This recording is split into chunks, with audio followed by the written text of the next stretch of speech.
Bonjour à tous les auditeurs et auditrices de vipradioonline.fr, ici Jérôme pour RVPB, reportage VIP Presse Adam Brandt, concernant un petit débrief sport à propos de la Coupe du Monde de rugby qui a démarré vendredi 8 septembre et qui se terminera le 28 octobre. Cette Coupe du Monde de rugby, bien entendu, vous le savez, elle se déroule en France, dans la plupart des grands stades. Et donc, aujourd'hui, nous sommes lundi 11 septembre, c'est entre guillemets la trêve, puisque il y a des jours de repos entre les matchs suivant certaines séries de journée, et donc du coup, le prochain match, ce sera jeudi. Donc là, c'est la trêve aujourd'hui, demain et après-demain.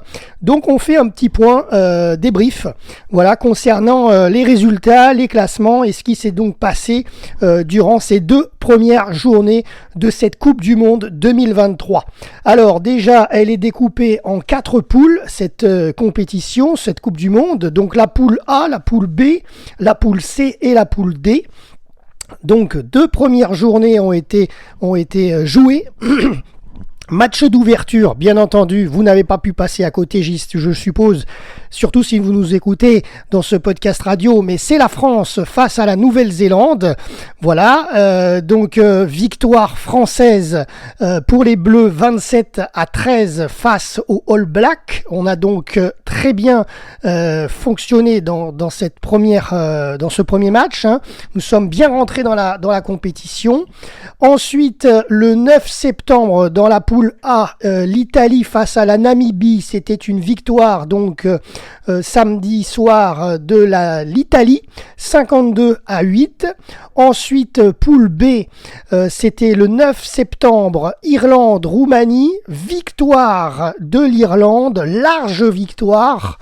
C'est d'ailleurs le plus gros score de ces deux journées, 82-8 face à la Roumanie pour l'Irlande, qui l'a donc pulvérisé. Ensuite, hier, 10 septembre, Afrique du Sud, Écosse, victoire pour les champions du monde en titre, l'Afrique du Sud, 18-3. Ensuite, ça c'était la poule B. Ensuite, dans la poule C, samedi, Australie-Géorgie, victoire pour l'Australie 35-15.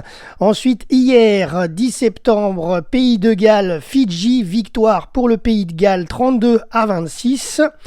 La poule D, c'est l'Angleterre face à l'Argentine, ça c'était le 9 septembre, victoire de l'Angleterre 27-10. Et hier, le 10 septembre, Japon-Chili, victoire du Japon 42-12. Voilà concernant les 8 matchs de poule qu'il y a eu vendredi soir, samedi et dimanche. Alors on va passer maintenant au classement.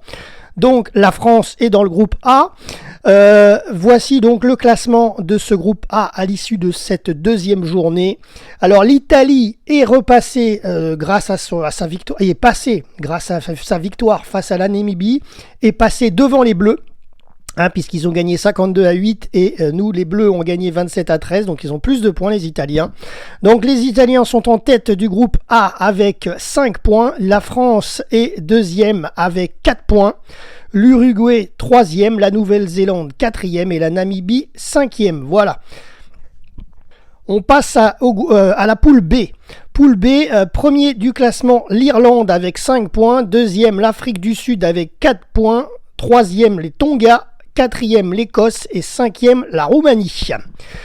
Poule C, l'Australie première avec 5 points, égalité avec le Pays de Galles deuxième 5 points, les Fidji troisième, le Portugal quatrième et la Géorgie cinquième. Allez, on termine avec la poule D, le Japon premier avec 5 points, l'Angleterre deuxième avec 4 points, les Samoa 3e, l'Argentine 4e et le Chili 5e. Voilà.